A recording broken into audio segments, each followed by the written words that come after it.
안녕하세요, 순살입니다. 이번 주에 다보스 포럼이 스위스에서 진행이 되고 있죠. 세계 경제 포럼이라고도 불리는 포럼인데 전 세계 정상들 그리고 경제학자들, 뱅커들, 기업인들 모여서 의견 나누고 교류를 하는 행사죠. 거기서 진행되는 얘기들이 좀 굉장히 많았고, 그 다음에 이제 기업들, 테슬라 같은 경우에는 옛날 일들부터 소송 걸리고 있는데 넷플릭스 실적, 일본의 통화 완화 정책 유지, 이런 것들에 대해서 얘기를 해보겠습니다. 그래서 다보스 포럼 얘기 먼저 짚고 가면은 여기에 2,700여 명의 엄청난 수의 인파가 참석을 했죠. 이 중에서 경제학자들의 3분의 2 이상이 올해 경기 침체 예상한다. 그리고 그 중에서 이제 18%가 빡센 경기 침체를 예상한다. 이제 이런 식으로 다들 경기 침체에 대해서 생각하는 모습을 보였고, 블랙록에서는 2023년에는 적어도 금리 인하 없을 거다. 하반기에 금리 인하 할 거라는 기대감이 조금씩 있는데 이런 거 없을 거다라고 블랙록에서 되게 세게 뷰를 내놨고, 그런 식으로 이제 다들 좀 걱정을 하고 있는 이런 분위기에서 시작을 했는데, 독일이랑 중국에서는 희망적인 전망을 내놨죠. 독일 총리 같은 경우에는 에너지 부족을 버텨낼 수 있다고 이제 자신감을 보였고, 중국 부총리 같은 경우에는 리오프닝 한 다음에 경기가 안정화되고 있다 이런 식으로 코멘트를 했습니다. 그래서 유럽 같은 경우에는 사실 지금 에너지가 생각보다 지금 잘 버텨주고 있는 이유가 천연가스 가격을 보시면은 다시 내려왔죠. 전쟁 전 수준 이하로 오히려 내려온 상황이어가지고 버텨주는 모습을 보이고, 이 차트를 보면서 제일 가슴이 아플 사람은 역시 푸틴이겠죠. 그리고 미국의 옐런 재무장관 같은 경우에는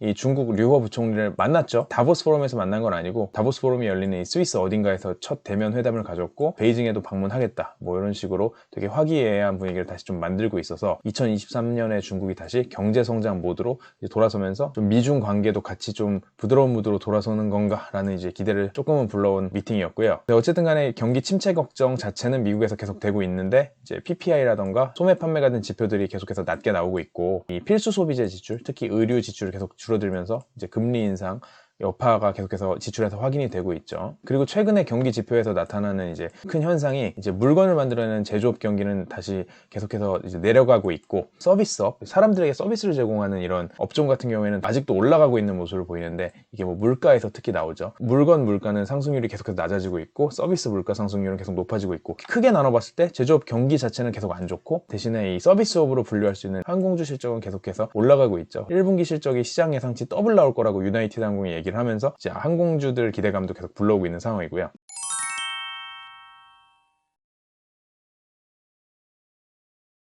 중국이랑 이머징 시장으로 넘어가 보면은, 중국이 사실 2022년엔 경제 성장률을 날렸다, 완전히 조졌다 이런 얘기들이 있었는데 최종 3%로 집계가 됐죠. 자체 목표치였던 5.5%에는 근처도 못 갔고, 근데 다행히 세계은행이 전망했던 이 2%대 후반보다는 높았습니다. 어쨌든 낮긴 했는데 그나마 걱정보다는 좋았다 정도였던 것 같고, 사실 이거보다 더 큰 문제가 2022년도에 인구 감소를 이제 처음으로 경험을 했죠. 중국이 1960년대 이후에 처음으로 인구가 감소를 했는데, 차트를 보시면은 birth, 출생 수가 death, 파란 선보다 이제 줄어드는 모습, 이게 단순히 한국만의 문제, 일본만의 문제가 아니라 아시아 전역의 문제로 뻗어나가고 있는 모습을 보이고요. 어쨌든 중국이 사실 지금까지 세계 경제에 35%, 40%씩 기여를 하면서 세계의 경제 성장을 끌어왔었는데, 물론 이거를 이제 앞으로 인도, 베트남 아니면은 다른 아프리칸 컨트리들이 대체를 한다고 하더라도 당분간 중국이 힘을 내줘야 이제 모두가 다 같이 행복할 수가 있겠죠. 3월 달에 중국이 올해 성장률 목표치를 다시 밝힐 텐데, 이 수치에 대해 다들 이제 궁금해하고 있는 상황이고, 참고로 이 경제 성장률 추이, 중국 추이 보시면은 이 2020년, 21년은 워낙 이제 비정상인 팬데믹이었으니까 빼더라도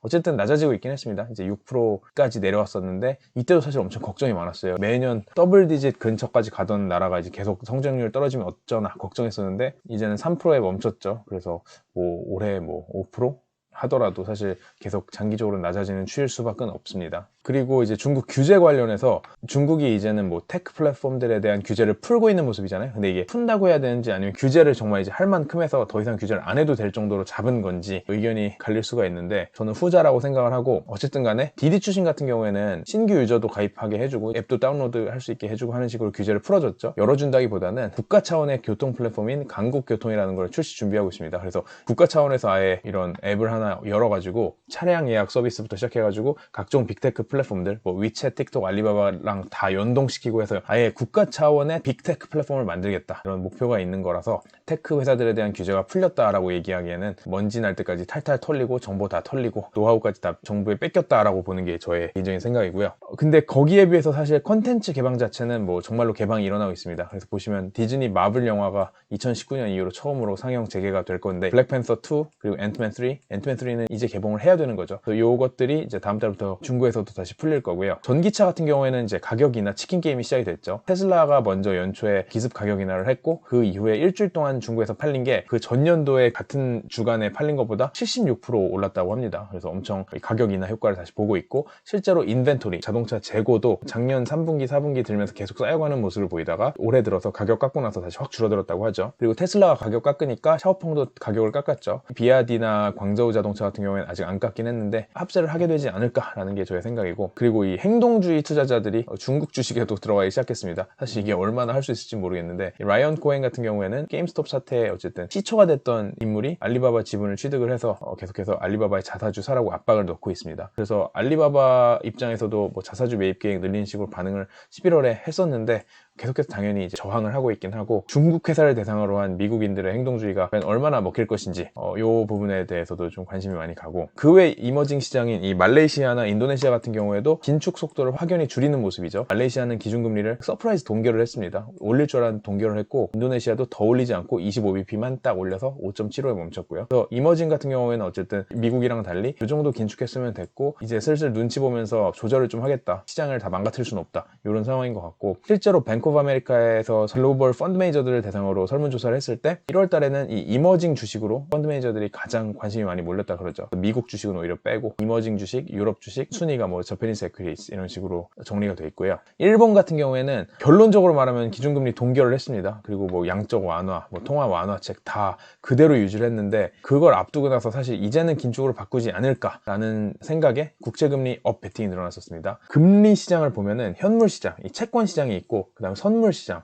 파생상품 시장이 있죠. 그래서 파생상품 시장은 훨씬 더 이제 시장 참가자들이 자유롭게 뛰어노는 곳이고, 현물 시장 같은 경우에는 국채 발행량 조절이라던가 국채 정말 실제 매입, 이 중앙은행 차원의 매입 같은 게 더해져가지고 중앙은행이 개입을 할 수 있는 영역이고요. 지금까지는 일본 중앙은행에서 완화책을 유지했고 국채 금리를 찍어 누르는 식으로 금리가 못 오르게 돈이 더 많이 풀리고 기업들의 이자 부담이 덜하도록 국가가 조절을 했었기 때문에 국채 현물 금리는 못 오르고, 대신에 선물 금리는 계속해서 치솟았었어요. 왜냐면은 이제 긴축으로 바뀐다 하면 금리가 오를 테니까. 까만 선을 보시면 이 괴리감이 다시 엄청 높아졌던 상황인데, 이 다음 차트 보시면은 그래서 이런 파생상품과 현물 채권 시장의 금리 차이가 조금은 꺾이는 모습을 보였죠. 중앙은행 기준금리 동결 이후에. 그래서 이 살짝 꺾이는 모습을 봤고, 물론 이제 이 하얀 선은 스왑이고 위에 말씀드렸던 건 채권 선물이긴 한데 뭐 그 차이까지 자세히 아실 필요는 없을 것 같고요. 방향성은 같게 움직인다고 보시면 됩니다. 마이너스 기준금리 여전히 마이너스 0.1로 유지하고 있고요. 어쨌든 완화책이 계속되게 되니까 일본 증시는 급등을 했고 달러엔 환율도 올랐죠. 이제 엔화가 약세를 기록했습니다. 엔화가 계속해서 많이 풀린다는 거니까. 그리고 아까 제가 중국의 행동주의를 말씀드렸는데, 아시아의 행동주의 투자의 대표 지역은 일본이죠. 이게 결국에는 서구권에서 시작이 돼서 아시아로 번지고 있는 상황이었는데, 일본에는 사실 몇 년 전부터 행동주의 투자자들이 들어와서 굉장히 많이 활동을 하고 있었어요. 애초에 해외 투자자들 많다 보니까 경제 규모도 크고. 대표적인 행동주의 투자자죠.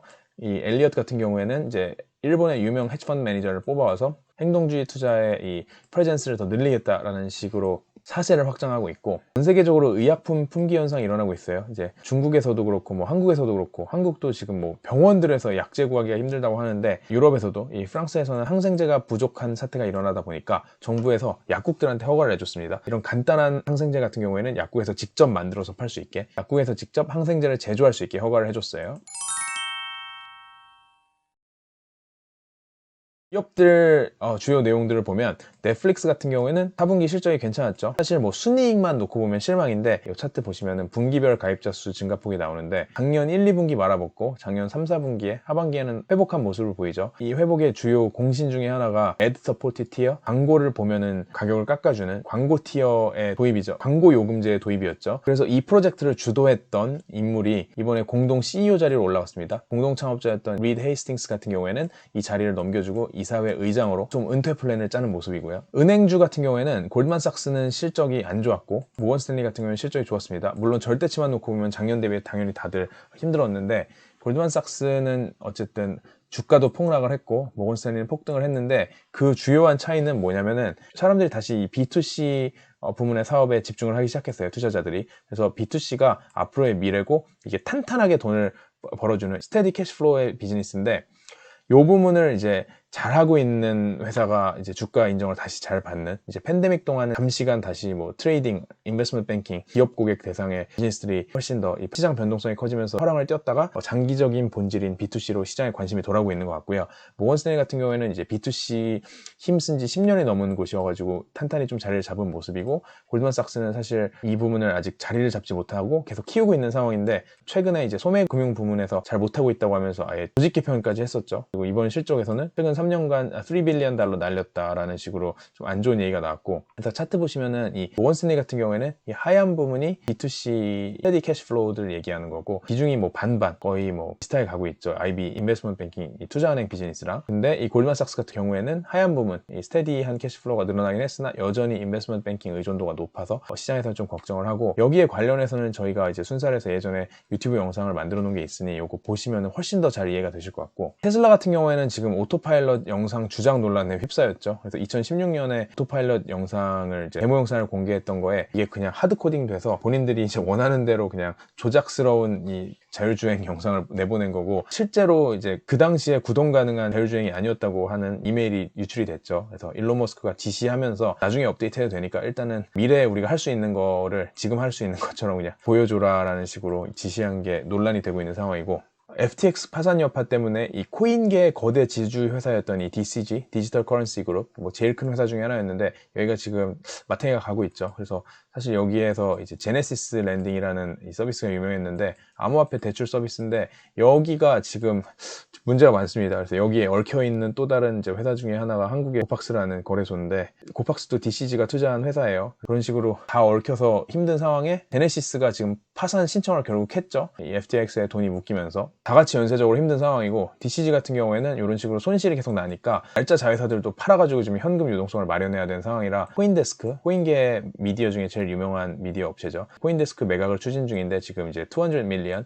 2억 불 이상의 가격에 이미 비드가 있다고 할 정도로 인기는 있다고 합니다. 한국 같은 경우에는 이 토큰화된 증권 발행 유통을 정식 허용하겠다고 금융위에서 선언을 했죠. 무슨 말이냐면은 부동산 미술품 조각 투자를 이 토큰 형태로, 특히 이 실물 기반으로 한 이런 상품들에 대한 토큰 투자가 가능해진다 라는 의미라서 이제 개인들 입장에서도 좀 유심히 지켜볼 만한 이슈인 것 같아요. 기존에는 이런 토큰화된 증권이 법적으로 재산권을 인정을 못 받았는데 이제는 받을 수 있게 해주겠다라는 의미고, 마지막으로 재밌는 게 한국의 편의점들에서 재밌는 품목을 많이 팔고 있습니다. 그래서 이마트에서는 이제 외제차도 팔았고, 6천만 원 넘는 BMW 팔았다고 하죠, 편의점에서. 그리고 CU에서도 1억 넘는 카니발을 팔고 있다고 하고, 그래서 이런 식으로 편의점이라는 이 오프라인 채널을 활용해서 팔 수 있는 다양한 럭셔리 상품들이 사실 팔리기 시작했다는 게 전 정말 재밌는 사건이라고 생각을 하고요. 온라인에서 사기 어려운 오프라인이어야만 살 수 있는 좀 신뢰 기반의 비즈니스가 아닌가라고 생각이 들고, 이런 와인, 골드바, 다이아몬드 같이 이런 식으로 오프라인 견적이 필요한, 상담이 필요한 내역들이 편의점에서 팔리고 있다고 합니다. 재밌는 세상이 온 것 같죠. 그래서 다음 주엔 보시면 이렇게 휴일이 이어져 있는데, 한국 명절도 다들 월화 짧지만 잘 쉬시고 가족들과 즐거운 시간 보내시기 바랍니다. 그럼 다음 주 순서에서 또 다른 재밌는 얘기로 돌아오겠습니다. 안녕.